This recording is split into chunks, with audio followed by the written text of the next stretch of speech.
moléculas se van a trasladar a lo largo de la bicapa y se van a ubicar en las zonas de curvatura, permitiendo deformarse. De esta forma, los liposomas ultradeformables pueden deformarse para penetrar el estrato córneo intacto y administrar los antígenos en el tejido linfoide sin necesidad de disrumpir el estrato córneo previamente. Una de las ventajas más importantes que tiene la utilización tanto de liposomas convencionales como los ultradeformables es la capacidad de modificarlos estructuralmente de acuerdo a los perfiles inmunes deseados. En particular, en nuestro laboratorio, hace muchos años lo que se hizo fue incorporar en la estructura de estos LUD arqueolípidos polares totales. Estos son unos arqueolípidos extraídos de la arquebacteria hiperalófila Alorubrum tebekichense. Es una bacteria que nosotros cultivamos en el laboratorio y extraemos los lípidos. Estos arqueolípidos en conjunto con fosfatidilcolina de soja y colato de sodio se utilizan para preparar nuestra plataforma de vacunación que recibe el nombre de arqueosomas ultradeformables. Debido a la presencia del colato de sodio en la estructura de los AUD, siguen manteniendo las propiedades elastomecánicas de los LUD, con lo cual también pueden penetrar el estrato córneo y los antígenos en conjunto. Estructuralmente, estos arqueolípidos se diferencian de otros lípidos de origen de los dominios de eucaria y bacteria. Tienen diferencias estructurales entre las que podemos mencionar la presencia de cadenas isoprenoides que se unen mediante enlaces éter y una configuración SN2,3 al glicerol, mientras que otros fosfolípidos convencionales tienen cadenas lineales, las uniones son éster y la unión al glicerol se da mediante estereoisomería 1,2. Adicionalmente, sabemos que los arqueolípidos polares totales son receptores específicos de scavenger en células presentadoras de antígeno. ¿Qué significa esto? Que cualquier formulación que incorpore en su estructura arqueolípidos polares totales van a ser más sabidamente capturados por células presentadoras de antígeno que otras formulaciones que no lo incorporen. Por lo tanto, los AUD adicionalmente tienen una actividad adyuvante. En este contexto, nuestros objetivos generales fueron desarrollar una plataforma de vacunación tópica estable, estéril y seca, de simple manufactura que se pueda almacenar en ausencia de cadena de frío. En particular, nuestros objetivos fueron estudiar la estabilidad y la simple manufactura de los AUD como plataforma de vacunación, la capacidad de inducir una respuesta de tipo celular, la capacidad de realizar una vacunación tópica específicamente contra influenza y finalmente llevar a cabo un estudio de la actividad antimelanoma in vitro de estos AUD. En primer lugar, vamos a hablar de la estabilidad y la simple manufactura de nuestra plataforma. Como dije antes, una de las grandes ventajas de la utilización de materia blanda es que se pueden caracterizar de acuerdo al perfil inmune deseado. Lo que no dije es que tiene dos grandes desventajas. Una es que son altamente inestables debido a la gran cantidad de surfactantes que hay que incorporar en la estructura para permitir la ultradeformabilidad. Y por otro lado, asumiendo que es necesario incorporar todo el antígeno en el interior de las formulaciones, también requieren de un complejo paso de manufactura. Cualquier formulación liposomal que se vaya a utilizar como plataforma de vacunación va a requerir necesariamente de 5 pasos. Incorporación del antígeno, reducción de tamaño, eliminación de todo el antígeno libre, cuantificación de fosfolípidos y antígenos y por último, esterilización y deshidratación. La esterilización es necesario llevarla a cabo porque, por razones obvias, cualquier formulación que se vaya a aplicar sobre la piel tiene que estar estéril y libre de cualquier tipo de patógeno. Existen 3 técnicas muy utilizadas actualmente para la esterilización de materiales: filtración, radiación gamma y autoclave. Ninguna de las 3 son eficientes para la esterilización de los liposomas. La filtración por los filtros convencionales de 0,22 no filtran los filtros. A nivel industrial es bastante complicado, además de que hay mucha retención de volumen muerto en los filtros. La radiación gamma destruye la mayoría de los materiales, ni hablar de los antígenos que son proteicos. Y finalmente el autoclave también se lleva a cabo a altas temperaturas y con presión, con lo cual los liposomas tampoco son capaces de atravesar ese proceso sin desestabilizarse. La deshidratación se lleva a cabo mediante liofilización. Los liposomas ultradeformables tampoco por sí solos pueden ser liofilizados sin pérdida de su estabilidad, por lo que convencionalmente se agregan crioprotectores o lioprotectores como dimetilsulfóxido, glicerol, hidratos de carbono, para llevar a cabo este proceso. La función principal de estas moléculas es proteger a los lípidos de su empaquetamiento tras el estrés causado por el congelamiento o el secado. Sin embargo, estos crio y lioprotectores convencionalmente se deben incorporar en la matriz lipídica previo a la liofilización, con lo cual estos 5 pasos de preparación de la formulación se complejizan aún más. Existen actualmente formulaciones liposomales que se comercializan en forma de liofilizados. Ambisome es una de ellas y particularmente incorpora el hidrato de carbono sacarosa en la estructura de la formulación previo a la liofilización para mantener la estabilidad.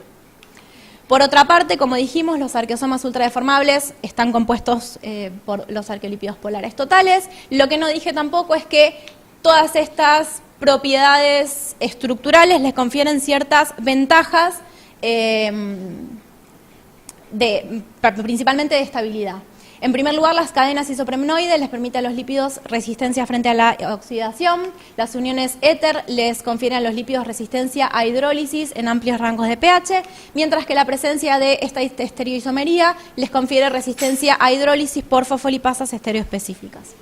Nuestra hipótesis en este contexto fue que la presencia de los arqueolípidos polares totales en la estructura de los AUD les conferiría a estos AUD la estabilidad necesaria para poder ser autoclavados y liofilizados. Adicionalmente, evaluamos la capacidad de preparar esta plataforma de vacunación de una forma más simple, en la que proponemos que quizás no sea innecesario incorporar el antígeno en el interior de los AUD para poder desencadenar una respuesta inmune. En primer lugar, bueno, las formulaciones fueron preparadas mediante el método de hidratación de la película lipídica.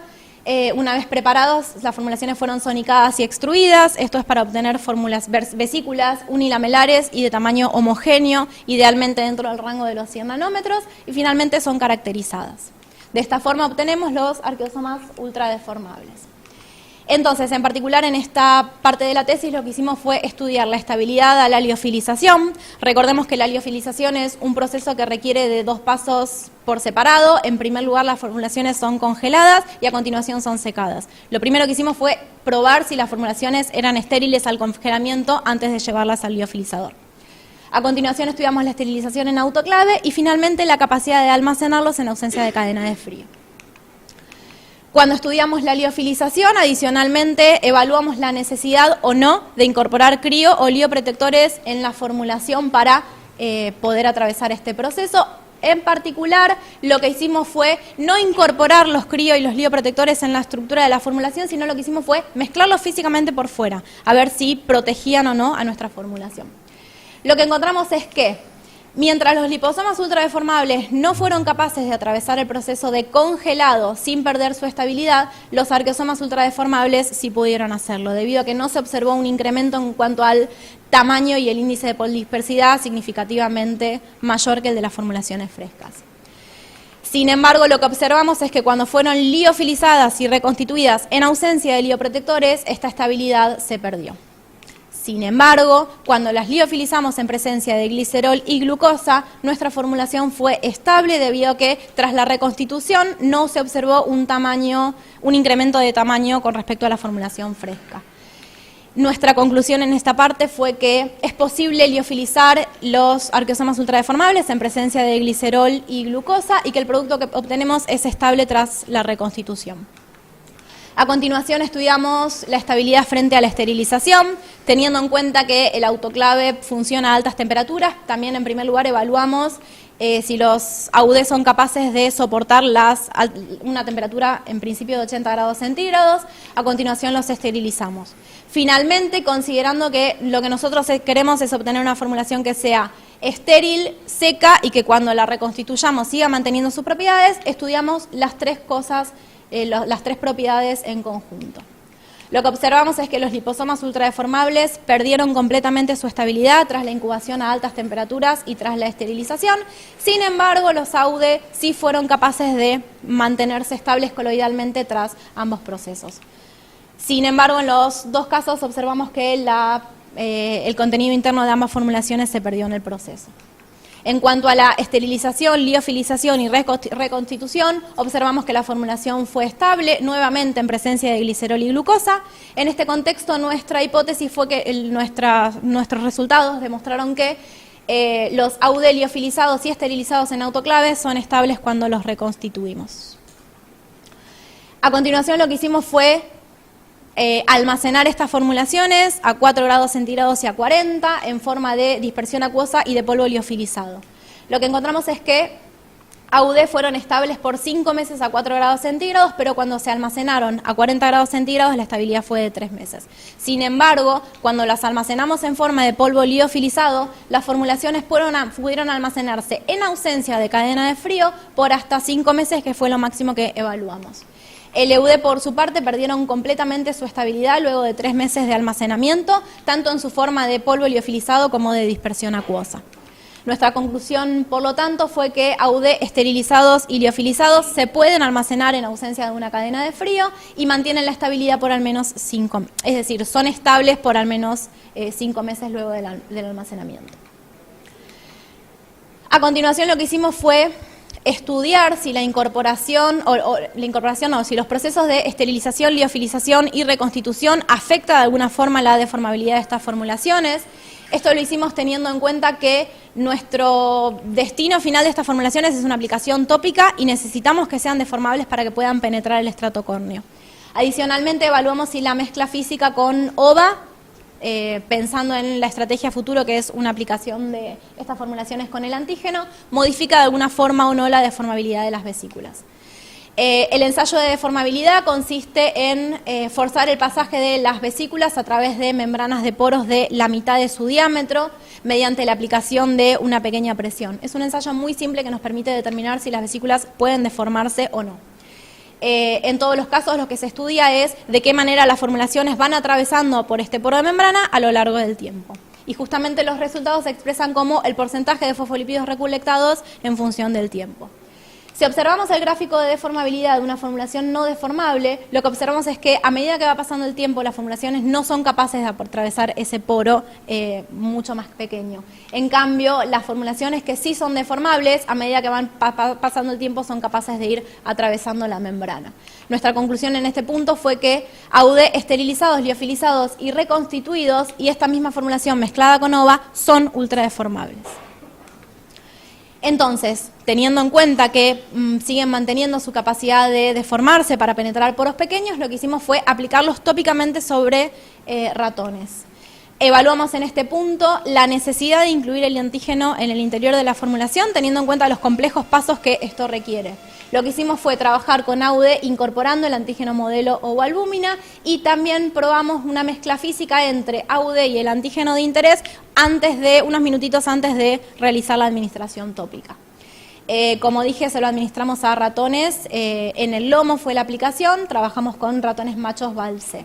El esquema de inmunización consistió en 4 dosis semanales durante un mes, seguido por un refuerzo en el día 42. Las dosis fueron de 600 microgramos de fosfolípidos y 75 de OVA. En todos los casos se tomaron muestras de sangre semanalmente y se determinaron los títulos de IgG totales, IgG1 e IgG2A. Cuando analizamos los títulos de IgG séricos obtenidos, el primer resultado que encontramos fue maravilloso, si me dejan decirlo así.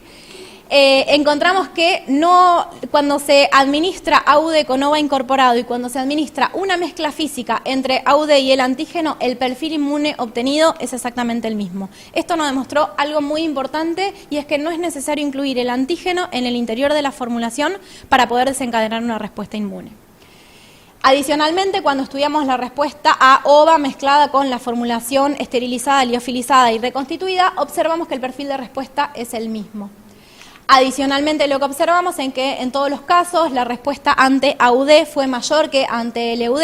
Esto se debe a, como dijimos antes, la presencia de los receptores scavenger, a la presencia de los arqueolípidos en los AUD, que son ligandos de los receptores scavenger en células presentadoras de antígeno.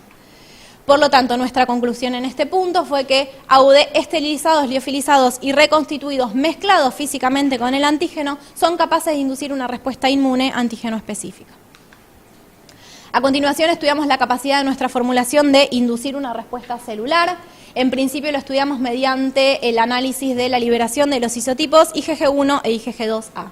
IgG1 es un anticuerpo secretado por células de tipo TH2 en ratones, lo que nos daría una pauta de que estamos en presencia de una respuesta de tipo humoral.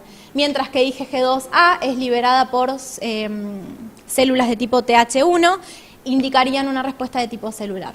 Nuestros resultados los analizamos como la relación entre ambos isotipos. Lo que esperamos obtener fue una relación mayor que una, que indicaría una predominancia del primer isotipo y por lo tanto una respuesta celular TH1.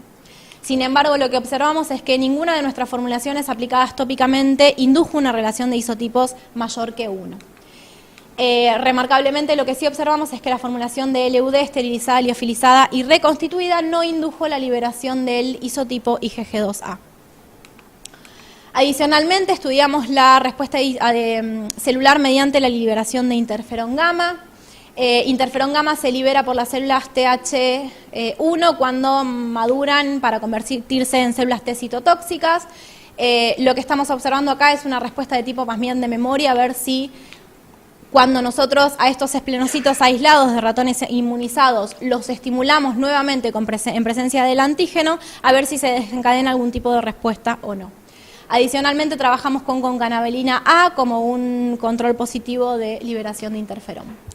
Lo que encontramos en este punto es que no se observó una liberación significativa de interferón gamma cuando los esplenocitos son reestimulados con el antígeno, pero sí se observó una liberación mayoritaria por aquellos ratones que fueron inmunizados con AUD comparados con los ratones inmunizados con LUD.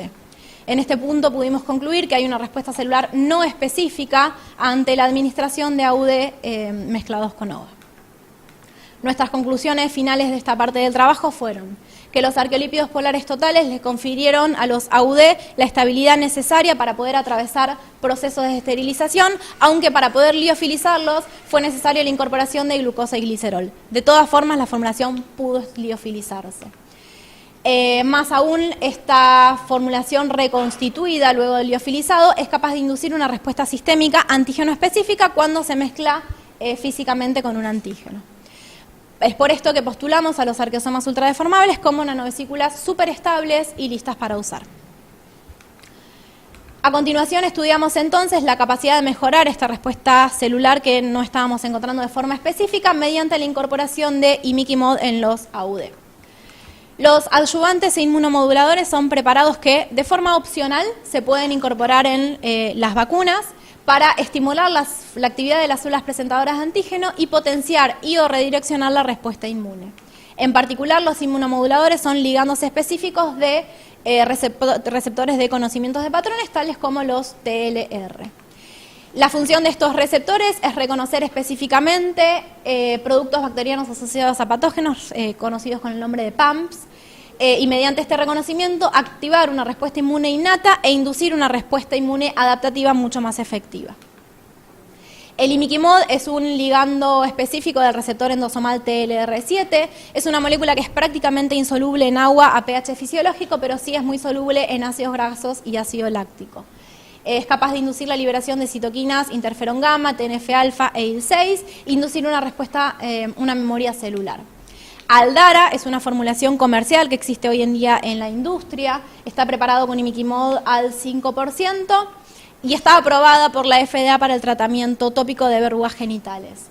La función de Aldara es inducir una respuesta celular, sin embargo, una de las desventajas que se asocian a su utilización es que las respuestas de memoria que se obtienen son débiles, además de que provoca reacciones adversas en la piel tras su aplicación y de que esta emulsión es altamente inestable. Nuestra hipótesis en este contexto fue que la incorporación de imiquimod en AUD incrementaría la respuesta de tipo celular. En particular, esta incorporación permitiría la penetración del imiquimod en piel y el targeting directo a células presentadoras de antígeno. Para poder llevar a cabo nuestros estudios, en primer lugar, hubo que encontrar una estrategia en la cual pudiéramos incorporar imiquimod en la estructura de los AUD. Evaluamos su incorporación en la fase acuosa, en la fase orgánica y finalmente solubilizado en ácido linoleico previamente a su incorporación con los demás componentes. Encontramos que esta última estrategia fue la que mayor cantidad de imiquimod nos permitió incorporar en la estructura de los AUD. Obviamente, antes de incorporar imiquimod, lo que hicimos fue preparar una formulación de AUD solamente con ácido linoleico y lo que hicimos fue ir agregando cantidades crecientes de ácido linoleico para encontrar cuál es la máxima cantidad que los AUD pueden soportar y seguir manteniendo sus propiedades. Lo mismo hicimos con el imiquimod, aumentamos la cantidad hasta obtener la máxima sin que la formulación muestre precipitados o pérdida de su estabilidad coloidal. De esta forma preparamos AUD1 preparados con 4 miligramos mililitros de imiquimod y 30 microgramos mililitros de ácido linoleico.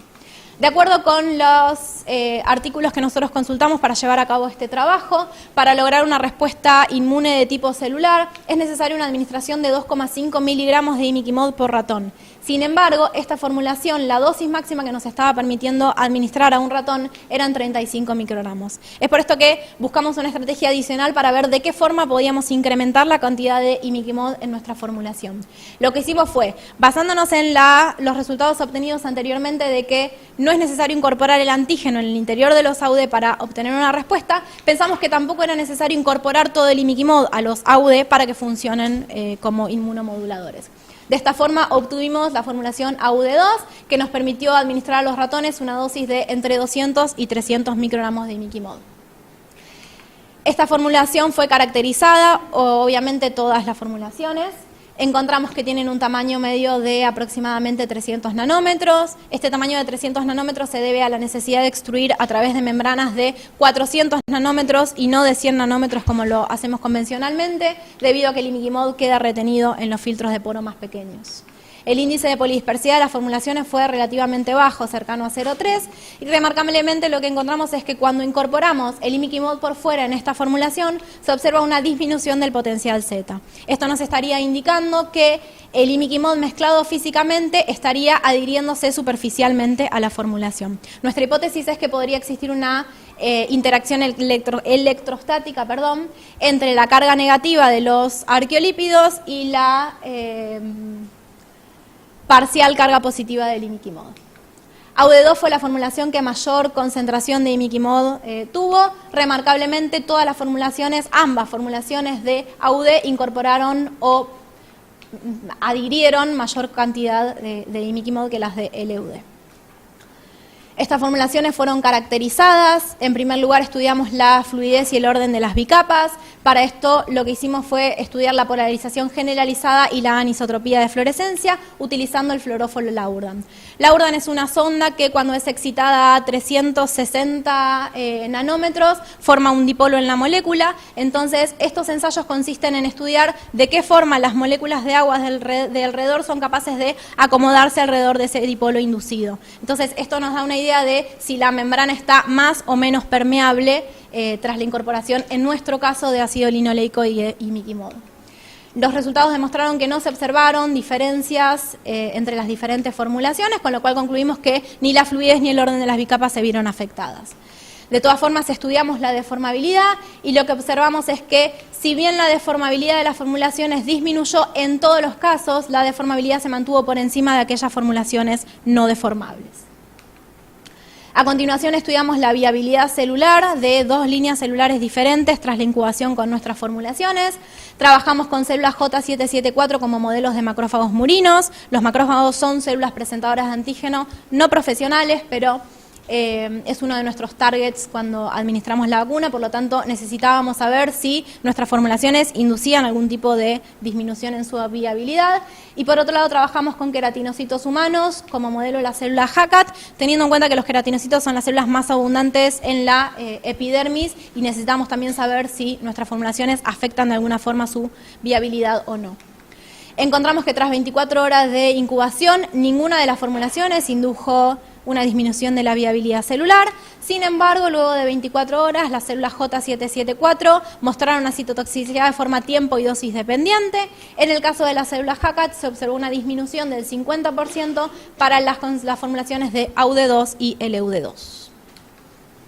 A continuación estudiamos la captura celular. Debido a la presencia de los arqueolípidos y la unión específica con los ligandos scavenger, nosotros sabemos que son capturadas estas formulaciones por células presentadoras de antígeno. Lo que no sabemos es si la incorporación de imiquimod en su estructura varía de alguna forma o no esta captura.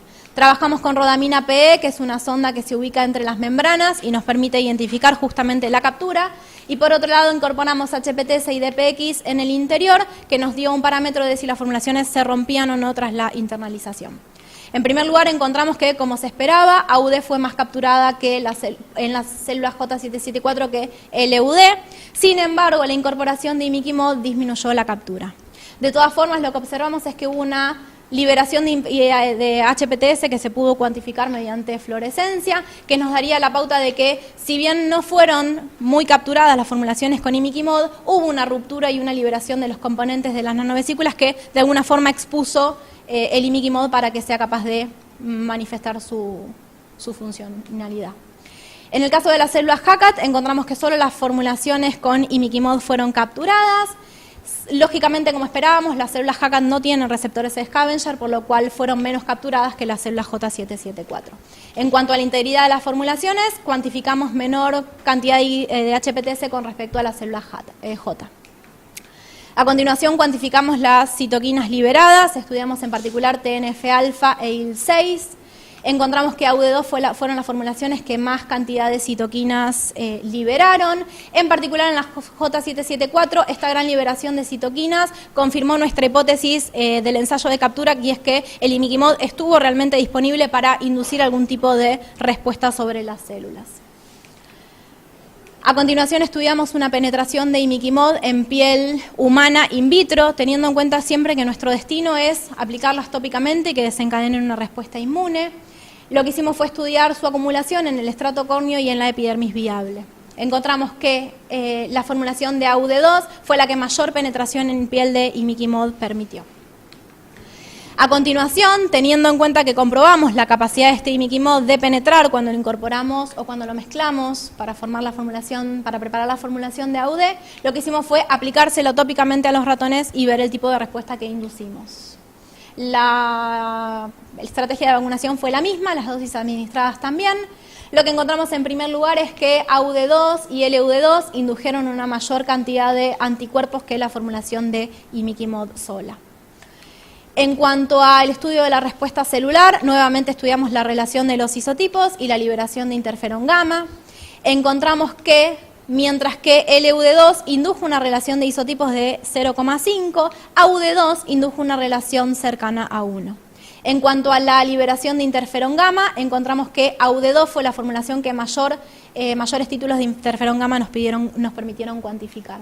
Esto nos dio una idea de que AUD2 es capaz de inducir una respuesta de tipo celular.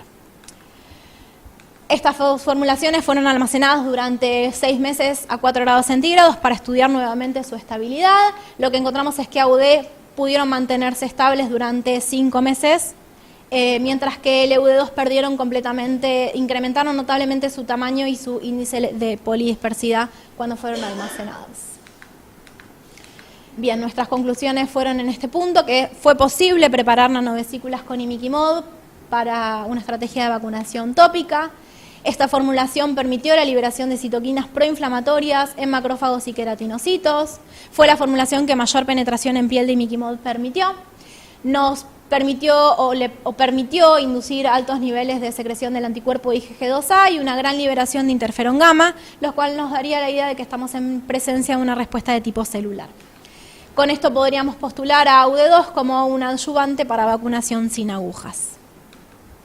A continuación, buscamos evaluar si podemos trabajar con esta plataforma de vacunación con algún antígeno alternativo al clásico modelo ovoalbúmina, para lo cual trabajamos con influenza. Influenza es una gran problemática para todos los organismos de salud. La gripe estacional, pandémica y zoonótica son amenazas globales constantes. Los pacientes de riesgo son aquellas personas inmunocomprometidas, niños y ancianos. El virus de la gripe está constituido es un ADN lineal monocatenario antisentido con un genoma segmentado en 7-8 fragmentos. Estas características del genoma del virus le permiten manifestar cambios genómicos que son los principales responsables de la necesidad de administrar una vacunación anual para permitir la inmunidad contra la enfermedad. Con esto me estoy adelantando a lo que viene a continuación, y es decir que el tratamiento más eficiente en cuanto a su relación costo-beneficio para tratar la influenza es la vacunación. Las vacunas lo que hacen es inducir una respuesta inmune sistémica, una respuesta inmune local respiratoria, además de una respuesta inmune mediada por células. Existen 2 tipos de vacunas que se comercializan hoy en día, las trivalentes y las tetravalentes. La mayoría de las formulaciones se preparan a partir de proteínas de la nucleocápside viral como neuraminidasa y hemaglutinina A. En el último tiempo se estuvo poniendo una especial atención en la necesidad de mejorar la inmunogenicidad de las vacunas, para lo cual se puso, en particular lo que se estudió fue la posibilidad de incorporar adyuvantes, además de modificar la ruta de administración clásica parenteral.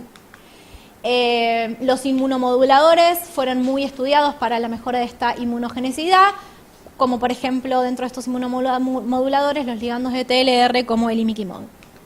Nuestra hipótesis fue que la combinación entre la penetración en piel y el targeting activo de AUD a células presentadoras de antígeno, junto con la actividad inmunomoduladora del AUD, los podrían postular como una potencial alternativa de vacunación tópica a la clásica vacunación parenteral. Lo que hicimos en primer lugar fue evaluar si era posible inducir una respuesta inmune con este antígeno. Para esto lo que hicimos fue mezclar físicamente nuestras formulaciones con una vacuna comercial.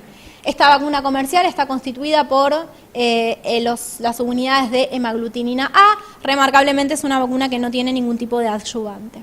Lo que nosotros hicimos fue administrar esta mezcla tópicamente a los ratones y adicionalmente como control de forma subcutánea la vacuna comercial tal cual como la compramos. El resultado que encontramos en este punto también fue muy importante. Lo que observamos es que los títulos de IgG totales obtenidos tras las administraciones tópicas fueron de igual magnitud que aquellos obtenidos tras la vacunación parenteral de la vacuna comercial. En cuanto a la formulación AUD2, fue a la única que indujo títulos parejos tanto post-prime como post-boost. A continuación estudiamos la respuesta celular, nuevamente mediante la relación de isotipos. Encontramos que AUD2 fue la única formulación que indujo una relación de isotipos cercana a 1. Estudiamos adicionalmente, como antes, la liberación de interferón gamma. Observamos que luego del prime no hubo liberación de interferón, pero luego del boost sí se observó ante la estimulación con concanavalina.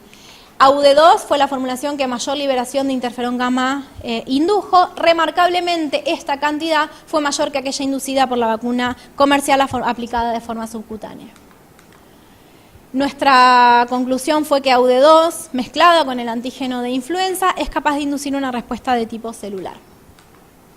Adicionalmente, evaluamos si es posible modificar la respuesta inmune mediante una variación en el sitio de aplicación de la vacuna.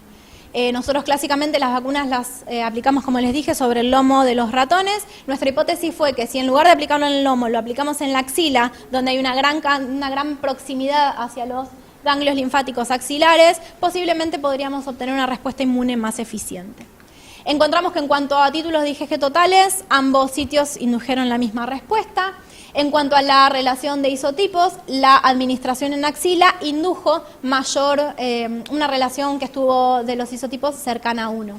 Sin embargo, la administración en axila indujo una liberación de interferón gamma baja comparada con la administración en lomo.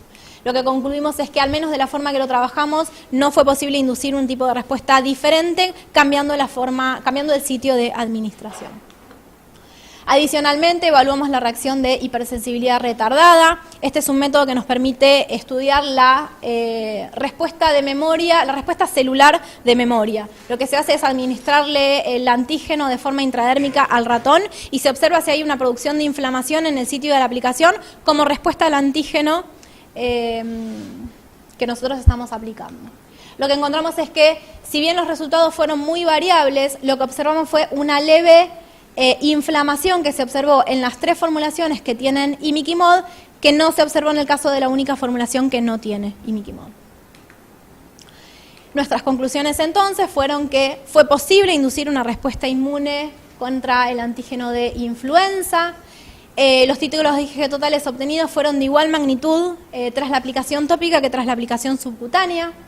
Pudimos inducir una respuesta de tipo celular debido a la relación de isotipos y la liberación de interferón gamma que medimos, con lo cual podríamos postular a AUD2 como una potencial alternativa de vacunación parenteral para la influenza.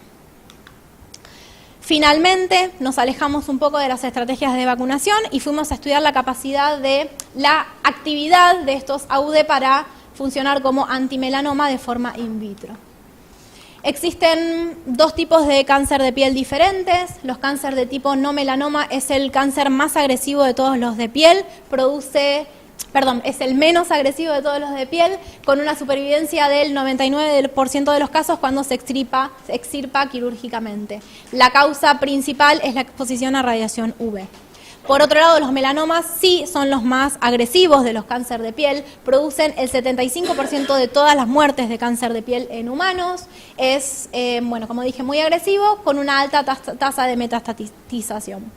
Las causas principales son exposición a luz ultravioleta, inmunosupresión, además de características genéticas fenotípicas. Los melanomas tienen dos fases secuenciales de crecimiento, una primera etapa de crecimiento radial, en la cual las células de melanoma se mantienen íntegramente en la epidermis. En este punto el tratamiento es una extirpación quirúrgica de toda la zona afectada. El siguiente paso de crecimiento es un crecimiento vertical en el cual las células abandonan la epidermis, se dirigen hacia la dermis y comienzan el proceso de metastatización. En este punto se realiza una extirpación quirúrgica seguido de quimioterapia y radiación. Sin embargo, debido a la resistencia de estas células a los tratamientos, estos tratamientos son poco efectivos. En este contexto se llevaron a cabo estudios alternativos para atacar células de melanoma. En particular se puso especial énfasis en la adición de inmunomoduladores como el imiquimod. Aldara se utiliza actualmente para el tratamiento de diversas afecciones relacionadas con el cáncer de piel y se sabe que es capaz de inhibir el metástasis de melanoma maligno. En particular lo que hace es inducir una respuesta celular sobre las células y sobre el microambiente tumoral, activando funciones citotóxicas, esto es decir, lo que hace es activar al sistema para que se elimine todas las células tumorales, induce apoptosis en todas las células tumorales, además de una reducción de la vascularización. Las ventajas de Aldara ya las mencioné, las desventajas también, efectos adversos y una baja permeabilidad cutánea. Nuestra hipótesis en este punto fue: sabiendo que AUD2 es capaz de inducir una respuesta inmune, es capaz de modular, la respuesta inmune, es capaz de permitir la penetración del imiquimod en el estrato córneo y adicionalmente induce la liberación de citoquinas proinflamatorias, podría ser que AUD2 también tuviera una actividad anti-melanoma in vitro.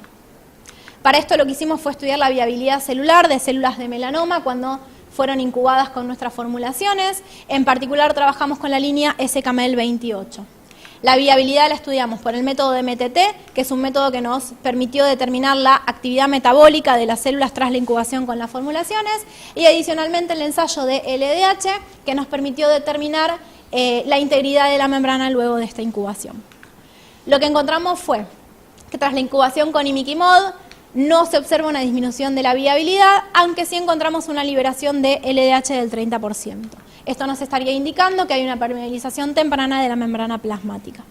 Cuando incubamos las células con LUD, lo que observamos es que sin la incorporación de imiquimod no hay una disminución de la viabilidad, pero sí disminuye de forma dosis dependiente cuando incorporamos imiquimod en la formulación, con una gran liberación de LDH en las dos máximas concentraciones. Este resultado nos demostró que la incorporación de imiquimod en LUD incrementa la toxicidad y que la adición superficial del imiquimod por fuera en LUD2 no varía, no modifica de ninguna forma este resultado. En cuanto a AUD2, lo que encontramos fue que AUD sin imiquimod y AUD con imiquimod solamente incorporado por dentro disminuyeron la viabilidad en un 40%, con una liberación de entre el 40 y el 80% de LDH. Remarcablemente, encontramos que AUD con imiquimod por fuera no disminuye la viabilidad celular, aunque sí induce una liberación de LDH. Lo que concluimos en este punto es que la matriz lipídica es la responsable de la toxicidad de las formulaciones, por lo que el AUD per se es el que tiene su función sobre este tipo de células. A 48 horas, sin embargo, lo que observamos es que hay una liberación significativa del LDH con todas las formulaciones utilizadas. Imiquimod, por su parte, en forma libre no produjo una disminución dosis dependiente. El resto de las formulaciones indujo una disminución de la viabilidad del 50%. A continuación estudiamos la captura celular por parte de estas células de melanoma. En este caso trabajamos con el marcador rhodamina P. Obviamente sobre las células SCAMEL que venimos trabajando, lo que encontramos fue que en primer lugar AUD fueron más capturados que LUD y que aquellas formulaciones que incorporaron imiquimod fueron más capturadas que la formulación que no tuvo. Finalmente, estudiamos la inducción de apoptosis y necrosis en estas células de melanoma. Apoptosis y necrosis son dos mecanismos de muerte. Apoptosis está caracterizada por una contracción celular sin pérdida de la integridad de la membrana, aunque sí se observa fragmentación del ADN y condensación nuclear. En el caso de la necrosis, lo que se produce es una gran hinchazón de la célula, que como consecuencia produce una ruptura de la membrana y liberación del contenido citoplasmático al medio. Incubamos nuestras células con estas formulaciones y lo que hicimos fue trabajar con diferentes fluoróforos, las teñimos con Hedge, que es un colorante que lo que hace es teñir núcleos celulares, por lo tanto nos permite identificar la presencia de las células en el microscopio. Y adicionalmente trabajamos con iopro y ioduro de propidio, que son dos colorantes que se utilizan para estudiar específicamente apoptosis y necrosis. Una célula que no sea capaz de incorporar ninguno de los dos colorantes es una célula una célula que es viable. Aquella célula con una permeabilidad de la membrana tal que solamente permita el ingreso de iopro se encontrarán en un proceso de apoptosis temprana, mientras que aquellas células que permitan el ingreso de ambos colorantes se encontrarán en un proceso de apoptosis tardía o necrosis. De acuerdo con los artículos que leí para realizar este trabajo, es muy difícil determinar de forma experimental la diferencia entre una célula en apoptosis tardía de aquella célula en necrosis. Lo que hicimos fue, sobre el total de las células que observamos al microscopio, estudiar el porcentaje de células que se encontraron en un proceso de apoptosis o de apoptosis tardía o necrosis. Lo que encontramos fue que imiquimod indujo apoptosis en su máxima concentración en el 75% de las células, mientras que se indujo apoptosis tardía o necrosis de forma concentración dependiente. En el caso de AUD2, se observaron células apoptóticas o en apoptosis temprana o necrosis de manera similar, la misma cantidad de células ante ambos procesos. Lo que sí encontramos es que no hubo células viables a la máxima concentración. En el caso del EUD2, encontramos que mayormente se induce un proceso de muerte por apoptosis, pero con un gran número de células viables. Con esto concluimos que hay una inducción de apoptosis o necrosis tras la incubación con AUD2. Nuestras conclusiones en este punto fue que AUD2 per se tiene la capacidad de inducir una muerte celular por apoptosis o necrosis en células de melanoma. Hay una toxicidad intrínseca de las matrices lipídicas que no está tan relacionada con el imiquimod, sino con la composición lipídica de la formulación. Estos resultados relacionados con otros encontrados anteriormente, como la capacidad de penetrar el estrato córneo, inducir la liberación de IL-6 y TNF-alfa en macrófagos y la liberación de interferón gamma en esplenocitos, nos daría la idea de que AUD2 podrían funcionar como una posible terapia adyuvante tópica de actividad antimelanoma. Nuestras conclusiones finales, por lo tanto, fueron: AUD2 pueden funcionar como adyuvantes tópicos estables y listos para usar. Es una formulación que se puede esterilizar, liofilizar, almacenar como un polvo seco, reconstituirlo en el momento que lo necesitamos usar, mezclarlo físicamente con el antígeno, administrarlo e inducir una respuesta inmune. Cuando le incorporamos imiquimod en la estructura, estas nanovesículas tienen la capacidad de inducir una respuesta inmune. Podrían potencialmente reemplazar una clásica vacunación parenteral por una aplicación tópica, en particular contra influenza, y adicionalmente podrían funcionar como una posible terapia adyuvante tópica antimelanoma. Gracias.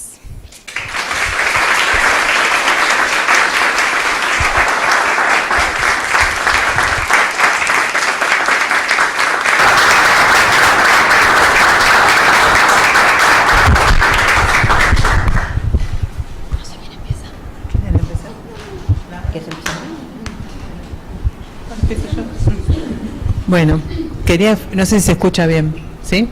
Quería felicitarte por tu trabajo, has estado muy bien durante la lectura, se ve todo eso y también en la presentación, así que nada, mis felicitaciones. Y también me parece muy interesante la temática, que eso tiene que ver con tu grupo de trabajo. Y quería preguntarte algunas cosas de comparar estas vacunas, por ejemplo, en cuanto a cómo te imaginas un protocolo para que una de estas formulaciones, podríamos tomar como ejemplo el caso de la influenza, llegue a un centro de vacunación ante una necesidad repentina, no como algo planificado. ¿Cómo te imaginas que puede ser una formulación para lograr su objetivo? Porque dentro de mis limitaciones en cuanto a una experiencia concreta con estos sistemas,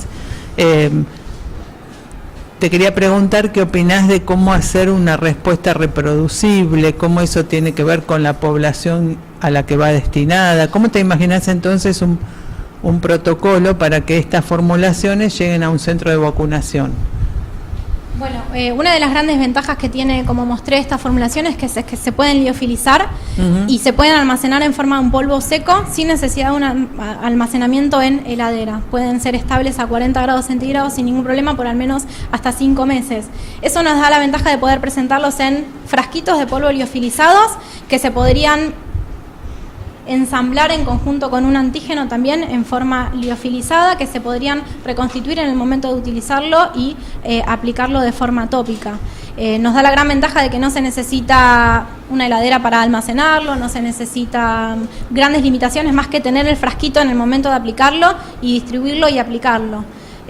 También la no necesidad de un personal capacitado para la administración de la vacuna también es una gran ventaja ante, como vos decís, distribuirlo en un centro de salud donde hay, por ejemplo, una epidemia contra influenza, poder distribuir los frasquitos y que hagan una reconstitución rápida en el momento y una aplicación de la vacuna. ¿Pensás que la población, por ejemplo, vos evaluaste respuestas en ratones de ciertas características? ¿Pensás que la respuesta puede variar con las características de la población? Si no son niños, ancianos nosotros estamos destinando directamente la formulación de nuestra vacuna a atacar células presentadoras de antígenos. Entonces las células presentadoras de antígenos van a estar y van a responder directamente a la administración de la vacuna. No creo que tenga que ver con la edad de los pacientes a los que destinamos la vacuna. Bien, bien. Vinculado con eso, ¿con qué criterios elegiste el plan de vacunación? Vos dabas unas dosis a cierto, ¿eso es algo que ya está estipulado? Sí, en bibliografía hace muchos años cuando se empezó con este trabajo de vacunación tópica, encontramos el esquema de inmunización a llevar a cabo. Yo en particular tomé la plataforma de vacunación de AUD de un trabajo anterior que se llevó a cabo en nuestro grupo y lo que hice yo fue continuar con esa experiencia de trabajo, entonces fui adicionándole diferentes variantes a algo que ya estaba establecido. Entonces en particular seguí con ese esquema de inmunización que ya estaba establecido desde antes y que obviamente encontramos que da resultado. Y eso a lo mejor tiene que ver también porque uno se imagina que a lo mejor a más fuerte el desafío, más fuerte la respuesta. ¿Hay una relación, un límite de toxicidad con estas formulaciones? ¿Empiezan a hacer daños en otro tipo de células? Además de provocar una respuesta inmune, por ejemplo, ¿provocan alergias? Encontramos que también hay en particular un paper de la doctora Higa de nuestro grupo de trabajo publicado en el año 2012, en el cual se establece, detalla específicamente que AUD no produce ningún tipo de respuesta per se inflamatoria, por ejemplo, ante la aplicación tópica. Bien. Y vinculado con eso, ¿qué te parece que, por ejemplo, en el efecto con células tumorales, como el caso de melanoma, ¿cuál te parece que puede ser la clave que haga que una célula tumoral responda así y un melanocito normal? ¿Cuál es tu perspectiva? ¿Que te parece que hay algún mecanismo propio de la célula cuando entró en esos descontroles, digamos, para transformarse en una célula tumoral? Sí. El último capítulo que nosotros postulamos es un ensayo preliminar, lo llevamos a cabo en la última parte de la tesis. Nos queda pendiente hacer un ensayo específicamente sobre células de melanoma, sobre melanocitos. Sin embargo, sí estudiamos sobre queratinocitos, que son células también constituyentes de la piel bastante similares. Encontramos que en esa línea en particular las formulaciones en las concentraciones que nosotros trabajamos no son citotóxicas. Entonces, obviamente tenemos que hacer un ensayo a futuro sobre melanocitos específicamente, pero al menos encontramos que en queratinocitos no hay efecto de nuestra formulación. Muy bien. Bueno, después te quería preguntar, en el capítulo 2 hay un gráfico donde creo que vos evaluás el título de inmunoglobulinas G, y quería que me explicaras a qué atribuís las diferencias con las células. Vos mostraste el perfil de dos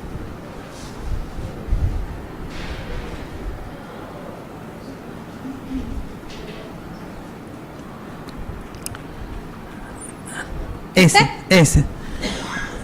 ¿Cómo podríamos pensar lo que ocurrió con la respuesta más alta con las otras con los otros adyuvantes? Porque las dos, ¿te referís a las dos de arriba? Claro. Esas dos de arriba están administradas de forma parenteral. Ah. Nosotros aplicamos, acá no lo mencioné porque, bueno, nada, no era lo importante de esta diapositiva, pero una de estas dos es una aplicación de alúmina mezclado con ova de forma intramuscular y la otra línea graficada es arqueosomas no deformables, mezclados también con ova, aplicados de forma subcutánea. Bien. Y por último, uno más o menos cuando tiene una formulación basada en algún componente proteico sabe los mecanismos por los cuales la vacuna se vence, digamos. En este caso, ¿cuáles te parece que son los factores que terminan dando esa pérdida de estabilidad? ¿Qué es lo que juega en un entorno deshidratado? ¿Qué tipo de mecanismos? Porque te lo pregunto por ignorante, porque uno conoce más de proteínas. Una formulación que está... El antígeno nosotros no lo incorporamos, o sea, con estos resultados mostramos que no es necesario incluir los antígenos, con lo cual nos independizamos completamente de qué es lo que le pueda pasar al antígeno proteico a lo largo del tiempo. Y la ventaja de tener un polvo liofilizado que se puede almacenar, como mencioné, en ausencia de cadena de frío y como un polvo, y que al menos es estable por 5 meses, es un periodo bastante largo como para... También es el máximo de tiempo que nosotros evaluamos. Esa era mi pregunta. Cuando yo muestro que son estables por hasta 5 meses, fue el máximo tiempo que nosotros pudimos almacenar en la heladera como polvo liofilizado. Quizás podríamos probar de liofilizar otra formulación, dejarla en la heladera por hasta 1 año y ver qué es lo que pasa. Posiblemente sigan siendo estables. 5 meses es mucho tiempo, probablemente esa estabilidad se pueda extender y como te digo, al independizarte completamente del antígeno, solamente nos preocupa la estabilidad coloidal de nuestra formulación y la adición de los arqueolípidos en la estructura realmente es muy beneficiosa para contribuir a esta estabilidad. Bueno, te felicito. Muchísimas gracias. Bueno, yo también te felicito porque bueno, el trabajo es muy completo, usaste una metodología muy variada, varios modelos biológicos y bueno, y la presentación también estuvo muy bien. Bueno, lo primero que te quería decir, en realidad es una cuestión de forma, no tiene nada que ver, de estilo. No se usa más hablar de mal de Chagas. Está bien. Es un término muy arcaico, entonces hoy en día se habla de enfermedad de Chagas, es como que no está muy aceptado hablar de mal de Chagas, pero eso es solo, no lo había leído. Es una cuestión, no, por ahí lo sabemos más los que trabajamos en Chagas y escuchamos, no se tiene que decir mal de Chagas. Buen dato, para entonces saber, te lo comento Perfecto, por si seguís trabajando en la próxima. Bueno, hay una cosa que te quería decir. Vos decís, yo no sería tan categórica en decir que no es necesaria la encapsulación del antígeno, que es lo mismo mezclarlos. Yo para una vacuna profiláctica no sería tan categórica en eso. Porque vos fíjate que cuando medís respuesta humoral, que medís anticuerpos, a vos al día 84 los anticuerpos en la figura 2.8, ahí está, sí, ahí está, la que estaba. Al día 84 las IgG primero, bueno, tenés títulos que no son muy altos y al día 84 bajan totalmente, se pierden esos anticuerpos. Entonces yo me preguntaría qué pasa con la memoria a largo plazo, porque vos después haces un booster y medís al día 40 y pico, ¿no es cierto? El booster en el 42, bueno, en el 49. Pero ¿qué pasaría? Porque no es lo mismo para lo que hace a la presentación, al procesamiento y presentación antigénica. De hecho, no es lo mismo que el antígeno esté adentro de la vesícula que esté afuera, mezclado.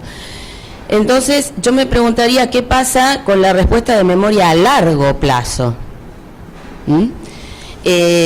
¿No pensaste en hacerlo? No sé cuáles son tus perspectivas futuras. No, realmente no lo consideramos. Estudiamos una respuesta, en realidad yo el refuerzo lo doy en el día 42, sí. El boost, toda la respuesta más bien de tipo celular la estudio en el tiempo 49, esto lo llevamos para hasta 84 días, ese es el tiempo máximo que observamos. Lo que encontramos en particular en este ensayo es que Estos dos gráficos son los que se relacionan con la administración de la uva incorporada y la no. El perfil de las respuestas hasta el último día fue el mismo para las dos formulaciones. Sí, vos ahí es cierto, vos estás midiendo, querés ver otra cosa en realidad. Pero con respecto a la respuesta inmune en sí, para una vacuna profiláctica, yo vería, sí, yo haría un booster, no sé. Hay trabajos anteriores, por ejemplo de González en el 2009, donde utilizando un antígeno incorporado en la vesícula, se hace un booster alrededor del día 200 y vos todavía tenés una respuesta muy alta de anticuerpos, con títulos muy altos de anticuerpos. Claro, si entonces, claro, habría que ver, por ejemplo, si en ese tiempo vos, realmente es lo mismo con el antígeno en la vesícula que el antígeno fuera de la vesícula. Más porque, bueno, vos apuntas a una vacuna profiláctica. Si vos me decís que es una vacuna terapéutica que la vas a usar para tratamiento, es una cosa, pero profiláctica es distinto. Nosotros lo que fuimos haciendo Lo que fuimos haciendo es, en realidad, este gráfico lo íbamos armando a medida que íbamos obteniendo la respuesta. Sí. Entonces, nuestro esquema de inmunización consistía en las primeras 4 dosis y un refuerzo en el día 42. Nosotros observamos que las respuestas iban de la mano en todo el transcurso hasta el último día. Yo creo que no. Es por eso que no decidimos estudiar qué es lo que pasa a lo largo del tiempo, sobre todo porque el ensayo lo terminamos cuando a los 84 días vimos que ambas respuestas decayeron. En nuestro esquema de vacunación no estaba pensado hacer un refuerzo más adelante, pero yo creería igualmente que si vamos a hacer un refuerzo habría que hacerlo. Bueno, no, porque yo quiero estudiar una respuesta de memoria a largo plazo. Sí, se podría hacer, totalmente se podría hacer para ver qué es lo que pasa. Sí, sería interesante probarlo. Sí. Porque inclusive vos, fíjate, acá me había marcado yo, en la figura 211, donde ves producción de interferón gamma, vos decís que se indujo una respuesta celular no específica, porque no ves títulos de, no ves producción de interferón gamma. Y la producción de interferón gamma por células T es importante también, sobre todo para mantener una respuesta sostenida de anticuerpos a largo plazo, y sobre todo con antígenos proteicos. Por eso también te lo mencionaba. Otra duda que me surgió es, ya cuando los usás con imiquimod, cuando los usás los arqueosomas ultradeformables con imiquimod, vos encontrás, también decís que en el caso de los AUD2, que son los que tienen el antígeno incorporado, más antígeno también agregado, mezclado, ¿no es cierto? ¿Es ahí? Bueno, vos ahí encontrás que los AUD2 indujeron mayor cantidad de citoquinas proinflamatorias que el imiquimod libre. Y ahí también yo me pregunto si eso, si vos lo aplicás en vivo, es bueno o es malo. Porque con esto de que el imiquimod es un receptor, es también compite con la adenosina por el receptor de adenosina, lo que hace que interfiera en la cascada que lleva a los mecanismos que regulan la inflamación. Si vos estás poniendo mucho imiquimod, estás bloqueando esos mecanismos antiinflamatorios y a lo mejor podés generar una inflamación generalizada en el hospedador y eso iría en detrimento del hospedador. Entonces, eso también habría que ver hasta cuánto vos podés aumentar, claro, la cantidad de imiquimod, que in vitro, bueno, vos ves que hay citoquinas proinflamatorias y eso puede ser bueno, pero ¿hasta cuándo? Porque de hecho el imiquimod libre, hay datos que animales que fueron tratados con imiquimod libre y mueren por un proceso inflamatorio probablemente generalizado. Entonces eso también por ahí habría que, no lo recuerdo ahora, pero no así cuando das los arqueosomas con imiquimod en el interior, que en ese caso son captados, entonces el imiquimod va a actuar a través del TLR7, pero al darlo libre tenés las dos cosas. Claro, y eso interfiere en la cascada antiinflamatoria. Entonces eso también sería interesante verlo, ¿no? En vivo, qué pasa. A ver, ¿qué más? Porque algunas cosas ya las fuiste aclarando cuando lo dijiste. No, relacionado con esto, con lo que hablábamos recién, fíjate que vos con los AUD2 y creo que con los LUD2 también, es decir, los que tienen imiquimod agregado, tenías pérdida de viabilidad de las células, o creo que de un 50%. A 48 horas. A 48 horas, exactamente. Entonces eso es llamativo, ¿no? Casualmente con AUD2, que es el que tiene el imiquimod agregado, tenés una pérdida importante de viabilidad de las células. Que vos después lo ves también con los melanocitos. Entonces, relacionado con lo que vos le preguntabas, habría que ver si eso no es tóxico también, porque acá con la SACAT es tóxico. Entonces, si no es un fenómeno de toxicidad que puede ser medio generalizado, ¿no? ¿Qué pensás? Estoy pensando en realidad en que cuando nosotros lo pensamos a 48 horas, lo que estoy pensando en este momento es que son las mismas células incubadas con el imiquimod durante 48 horas. Lo que pienso es que si yo lo voy a administrar tópicamente y espero que vaya penetrando, no van a ser las mismas células que estén en contacto directo durante 48 horas con el imiquimod. Como que el target va a ser otra célula, entonces. No, como que a medida que vaya penetrando... Por eso, que no va a estar en contacto con esas células 48 horas, sino que en 48 horas ya se fueron de ahí y fueron a otra célula. Mismo, obviamente todo dentro de lo que es la epidermis, ¿no? Pero pienso eso. Bueno. No sé si tenía algo más, creo que no. Bueno. No, nada más.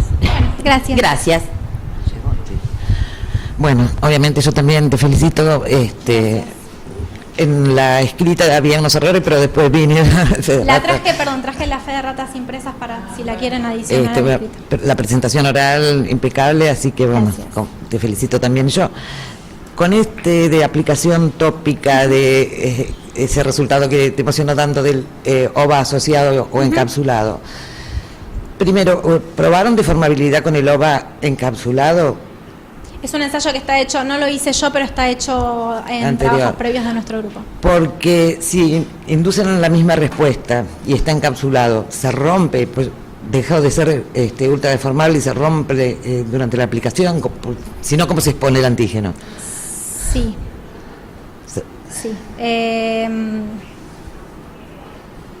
Sí, en realidad cuando son internalizados, no tengo en mente resultados en este momento de liberación de HPTS incorporado en las vesículas, pero yo estimo que cuando son internalizados tienen que ser justamente degradados o romper las vesículas para que se pueda liberar ese antígeno incorporado en el interior.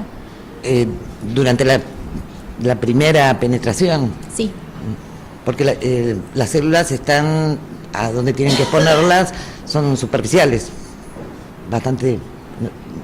Perdón, no te estoy No, te quiero decir, no están profundas, en las capas más profundas. No, todas se hacen en la misma zona por arriba del estrato córneo. Porque el ultra deformable, ¿hasta dónde se mantiene íntegro? Sí, es muy buena pregunta. Al menos atravesar todo lo que son las capas del estrato córneo lo va a poder hacer porque se va deformando a medida que va atravesando. De hecho, si nosotros hacemos un targeting directo a células presentadoras de antígeno, las células presentadoras de antígeno están bastante más abajo que lo que es el estrato córneo. ¿Y ahí sería incorporado por esas células y después degradado? Te pregunto porque no desconozco. Sí, estimo que sí. Estimo que sí porque van a ser reconocidas directamente por las células presentadoras de antígeno. De hecho, nosotros postulamos y sabemos, está comprobado en trabajos hechos que van a ser capturados por parte del receptor scavenger. Por lo tanto, esas nanovesículas van a ser reconocidas, internalizadas y recién ahí van a ser degradadas para poder liberar el antígeno. Y una preguntita que también yo desconozco, porque siempre toda la parte de aplicación de liposomas que es muy romántica, pero llevarla. El escalado, ¿ustedes estarían en condiciones de hacerlo? Para el escalado, en realidad, habría que ver de qué forma se podría escalar más bien lo que es la preparación de las formulaciones. Claro. Justamente la semana pasada recibimos la invitación vino un doctor que trabaja en Tokio, no me acuerdo el nombre, Horacio Cabral, que nos comentó que ellos trabajan de forma industrial y trabajan haciendo preparaciones de film lipídico sobre balones a nivel industrial. Es algo que nosotros no lo pensamos, no lo evalué, pero es algo que él dijo que se hace y que existe. En particular, igualmente nosotros hicimos como una pequeña comparación entre cuánta cantidad de UD tendría que yo preparar para administrarla ante una aplicación, por ejemplo, en humanos, comparada con la dosis que yo le tendría que dar al ratón. Yo estimo que, de acuerdo con la superficie que hay que aplicar la vacuna, la zona en un humano sería como 10, una cuenta media a grandes rasgos que hice, sería como 10 veces más. Entonces, cuando yo hago la mezcla física entre el antígeno, la formulación y demás, teniendo en cuenta una concentración teórica de nanovesículas de 40 miligramos mililitros, lo que yo mezclo lo que yo incorporo en esa mezcla física son aproximadamente unos 15 microlitros más o menos de AUD mezclado con el antígeno y mezclado con solución buffer. Si yo tuviera que incorporar 10 veces más, serían 150 microlitros. No es tanto para poder administrar una vacuna en humanos. Ahora, escalado a nivel industrial, habría que buscar un método de poder preparar estas nanovesículas a grandes rasgos. Todavía no lo pensamos, nos pareció bastante interesante lo que escuchamos el otro día, así que es probable que se pueda hacer de alguna forma. Bueno, solo eso. Bueno, muchísimas gracias.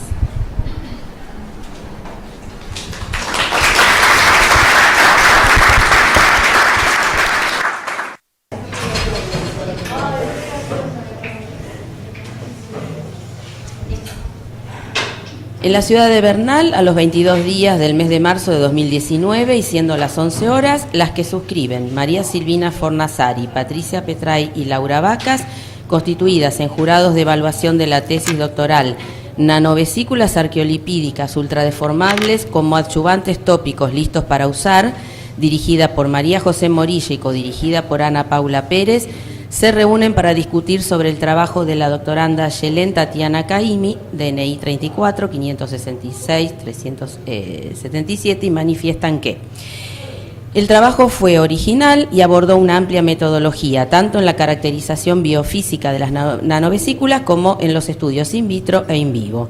Los resultados y hallazgos presentados son alentadores por su perspectiva de aplicación en esquemas de vacunación. El enfoque multidisciplinario del estudio demuestra su grado de complejidad y el desafío que conlleva llevar adelante un trabajo como el desarrollado. Los resultados de esta tesis han sido publicados en revistas internacionales y nacionales y fueron presentados en diversos congresos. La presentación oral fue muy clara y se ajustó a los tiempos establecidos, respondiendo adecuadamente las preguntas realizadas por el jurado. Por lo tanto, el jurado considera que el trabajo presentado reúne los requisitos solicitados para la aprobación del trabajo final perteneciente al grado de doctora de la Universidad Nacional de Quilmes en Ciencia y Tecnología. Por lo arriba expuesto, se decide por unanimidad calificar el trabajo de tesis doctoral presentado como aprobado sobresaliente 10.